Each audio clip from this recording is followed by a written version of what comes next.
So, this is how to operate po yung Icon Air Fryer. So, first, isasaksak po natin siya.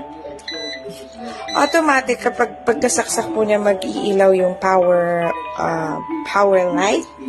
Tapos, pindutin mo po siya para mag-on.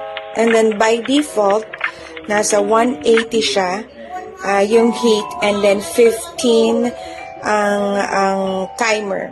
So, kung gusto nyo pong i-adjust, for example, mag-fry kayo ng chicken, you can make it 200, up, pwede ding down, ibalik nyo ulit, like that, as simple as that.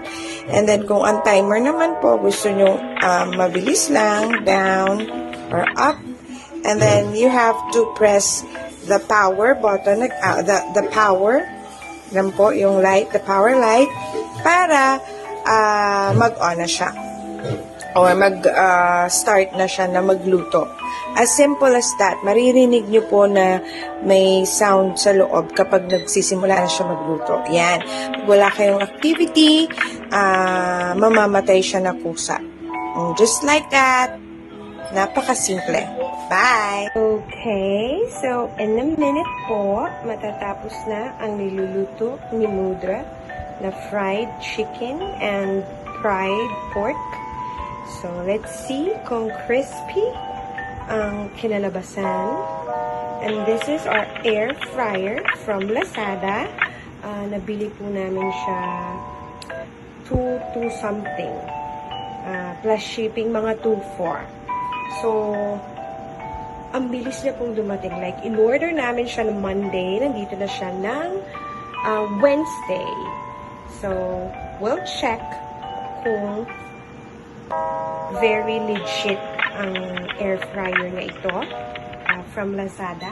Icon. Ayan na po. Tapos na po siya.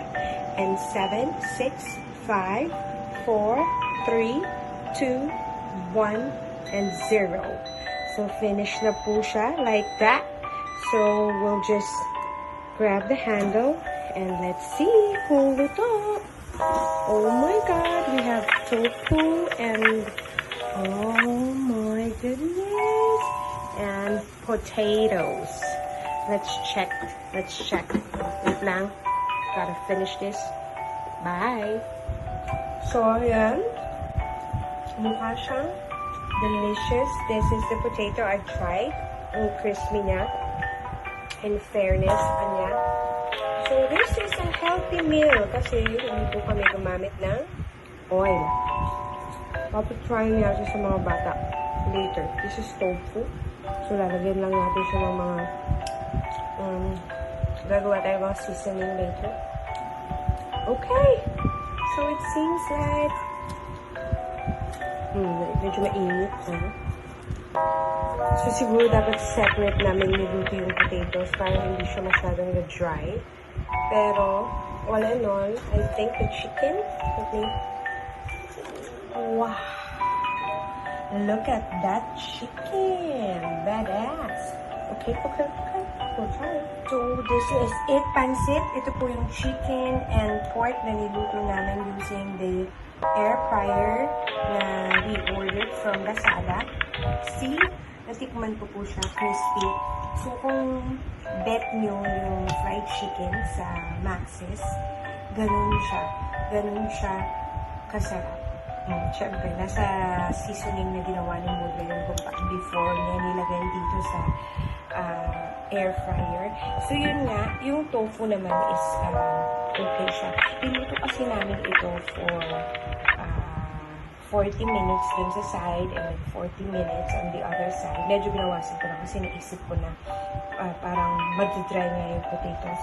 And very true to life na dry nga yung potatoes.